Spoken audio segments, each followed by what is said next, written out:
Many blacks who had managed to gain freedom for themselves individually then legally owned members of their own families, because it was not financially or otherwise feasible to go through what it would take to free them all de jure.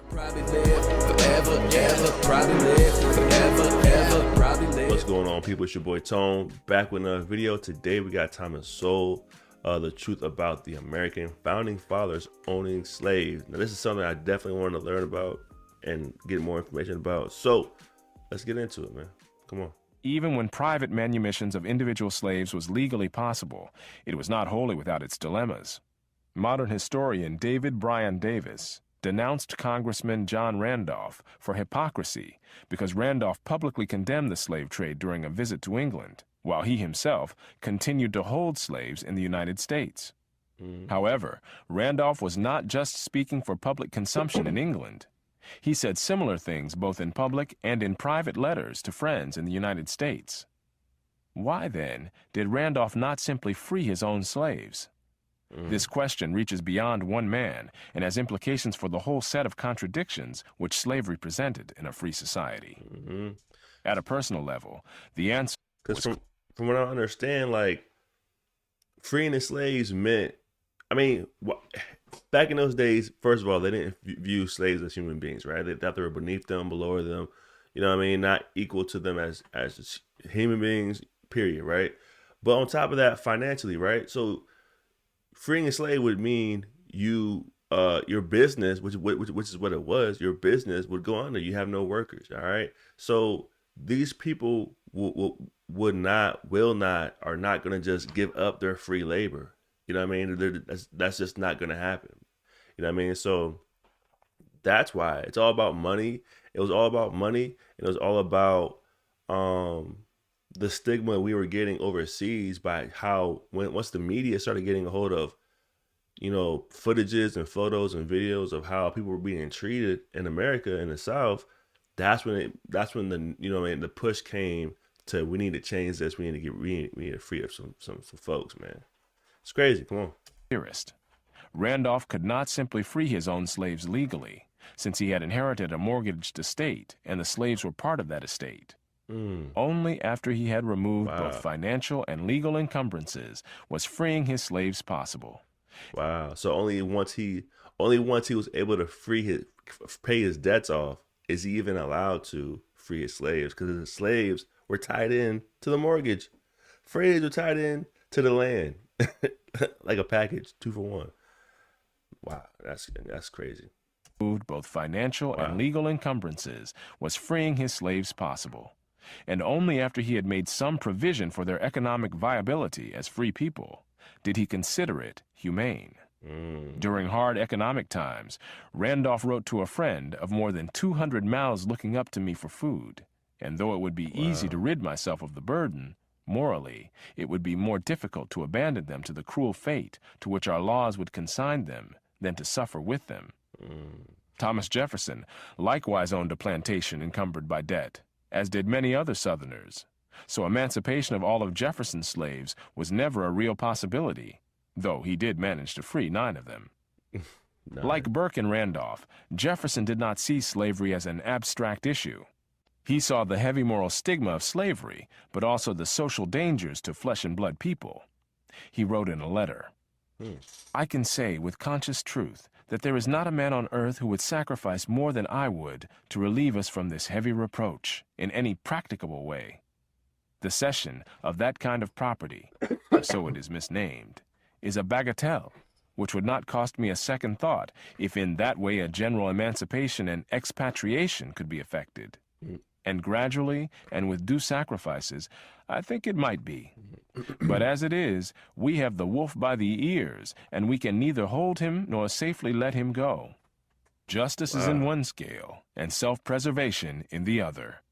Many other slave owners, of course, saw their slaves as simply a source of wealth, and were therefore determined to hold on to them for that reason. That's it. However, even those slaveholders with aversions to slavery in principle were constrained by a strong tradition of stewardship, in which the family inheritance was not theirs to dispose of in their own lifetime.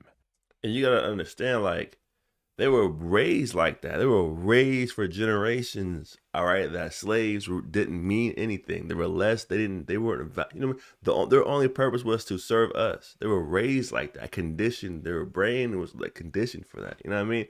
And over generations, you're not gonna know. You're not gonna know no better. You're not. I mean, hopefully, consciously, in what I mean, as human beings, in your mind and in your heart, you would realize what you're doing is morally wrong.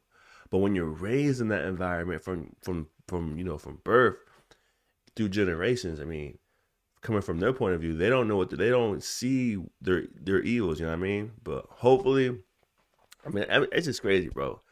But from their point of view, they're not gonna give up their land. They're not gonna just willy nilly just say, all right, well, slavery's bad. Let me just allow my business to go bankrupt and go and be poor. They're not gonna do that. But man, that's just crazy, man. I can't believe like we were even like involved in that kind of nonsense. That was the only way people could make money is plantations and enslaving other people. I mean, we weren't smart enough to figure out other ways to.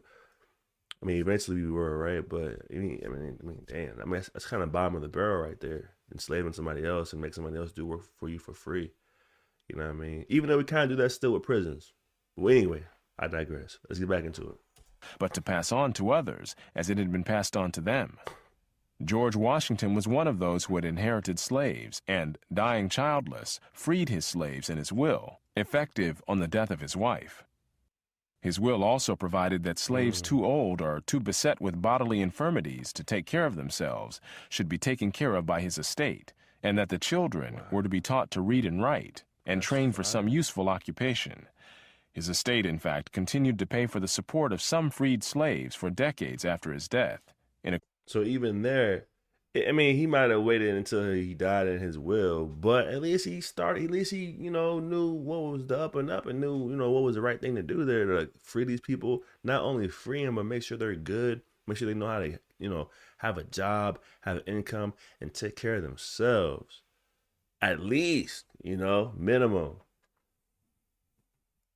Accordance with his will. The part of Washington's will dealing with slaves filled almost 3 pages, and the tone, as well as the length of it, showed his concerns. The Emancipation Clause stands out from the rest of Washington's will in the unique forcefulness of its language. Elsewhere in it, Washington used the standard legal expressions, "I give and bequeath," "It is my will and direction." In one instance, he politely wrote, "By way of advice, I recommend to my executors." But the Emancipation Clause rings with the voice of command. It has the iron firmness of a field order. "I do hereby expressly forbid the sale of any slave I may die possessed of, under any pretext whatsoever." Long before reaching this point in his personal life, George Washington had said of slavery as a national issue, "There is not a man living who wishes more sincerely than I do to see a plan adopted for the abolition of it." But like Burke, he saw a need for a plan of some sort, rather than simply freeing millions of slaves in a newly emerging nation surrounded by threatening powers, just as the freed slaves themselves would be surrounded by a hostile population. In short, so it's kind of good. It's good to see and good to hear that he actually knew what they were doing was wrong, right? He's morally wrong, right? And by him putting that language into his will, man, like he was like, "Yo, we're not doing this no more." Under any circumstance, no matter what they make up, what they try to lie about, what they try to maneuver and rewrite history, what's going on, I do not want my slaves to be slaves after I pass away. Like he made it firm. Like that's commendable, man. But let's just keep it going, man. Just as the freed slaves themselves would be surrounded by a hostile population. In short, the moral principle was easy, but figuring out how to apply it in practice was not. Moreover, in a country with an elected government, how the white population at large felt could not be ignored.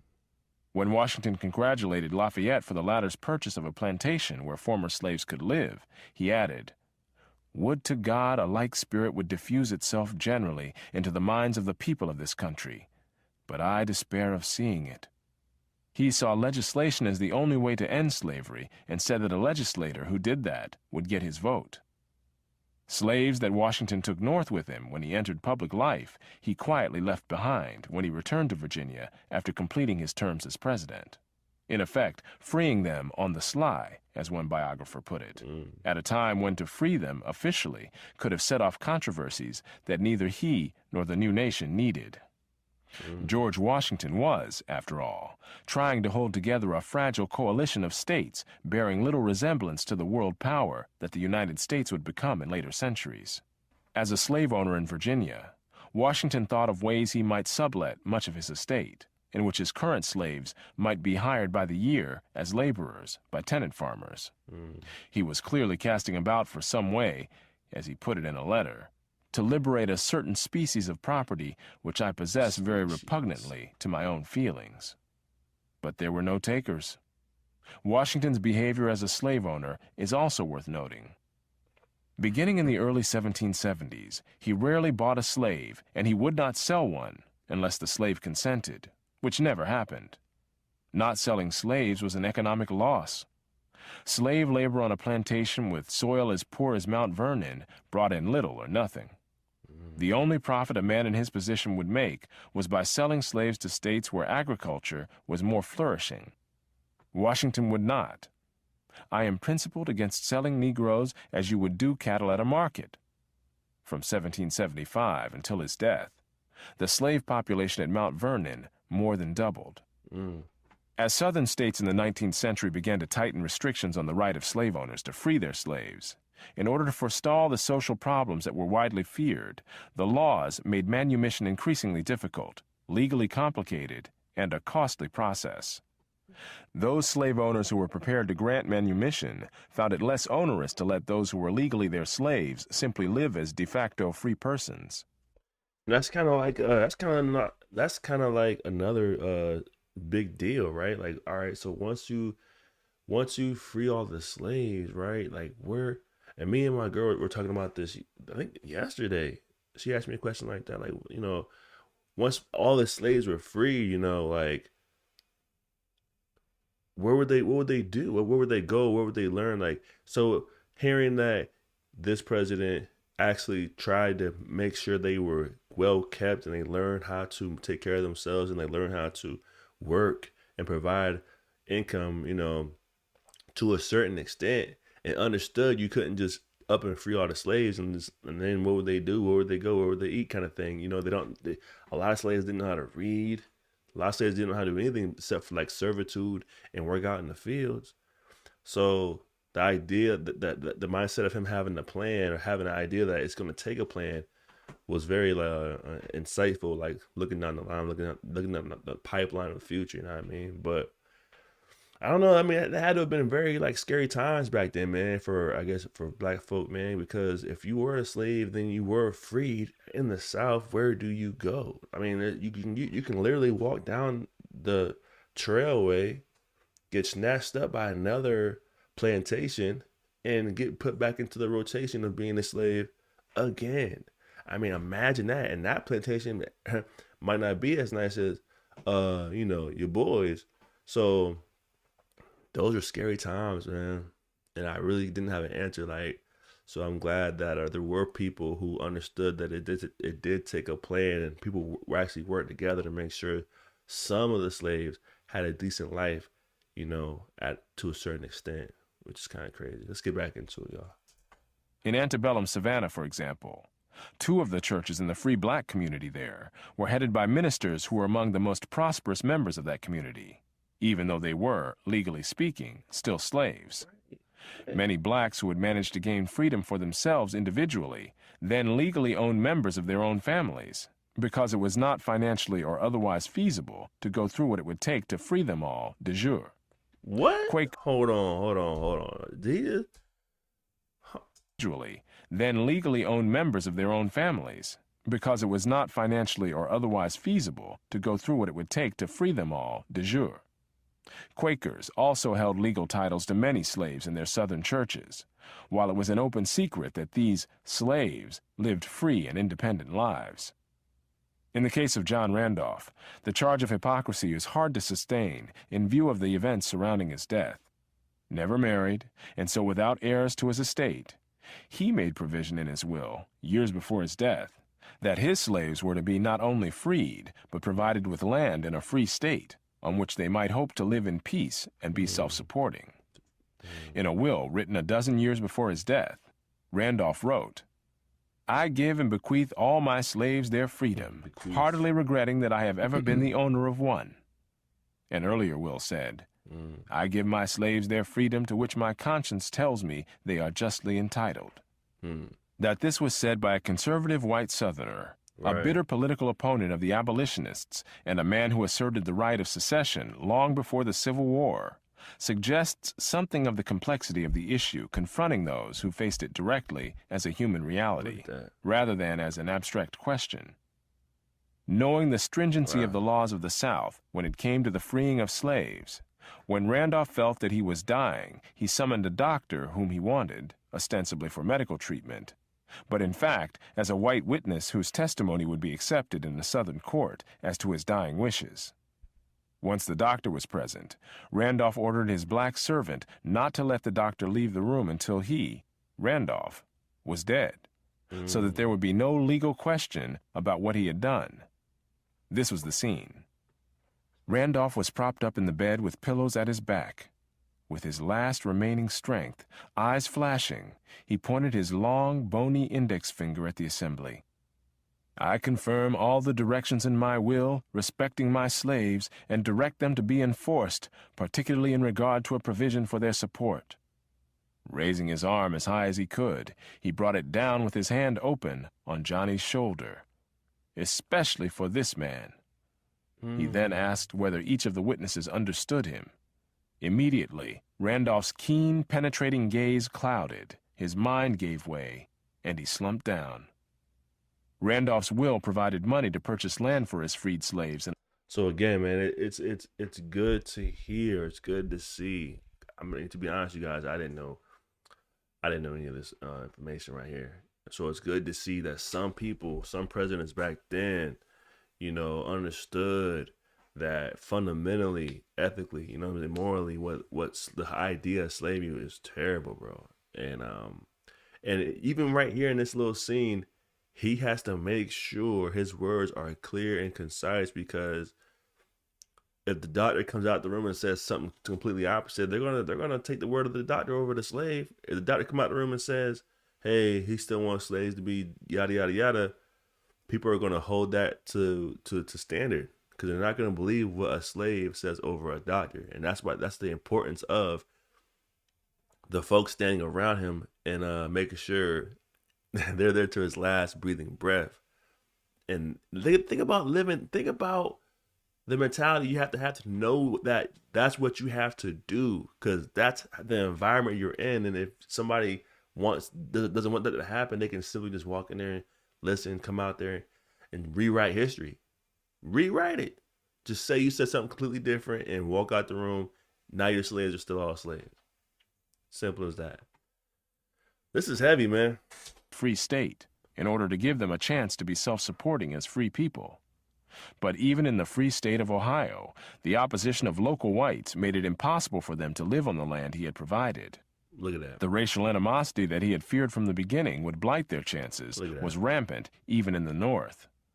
Whatever the merits or demerits of Randolph's personal or public policy conclusions, hypocrite hardly seems the right word for him. That's good to know that there were some presidents out there who actually, held it down and understood that, slavery, the idea of slavery had to go. It had to end, and how they were trying to figure out a plan over time to make sure this was getting done. And it's going to take more than them. It's going to take more than them individual. It was going to take a group of folks getting together, agreeing and actually confirming that this is the way we're going to move forward. You know what I mean? So that's commendable, bro. But I mean, bro, like the whole slavery situation, man. It's absolutely horrible, man. The idea of a president owning slaves, man, to begin with, like, you couldn't come up with any other income for yourself, And I know that's back in these times. It's all about agriculture and farming and crops, man. But at the same time, I mean, it's easy for me to sit here in today's time and say they couldn't figure out a better way. Obviously, they couldn't. But I mean, I don't know, man. That's tough. But I'm happy to I'm happy to see that some folks actually played a part in moving forward, pushing society forward, pushing the idea of slavery just forward, man. Let's get rid of it one day, because we're better than this as a whole. We're better than this as a race, and we can do better than this.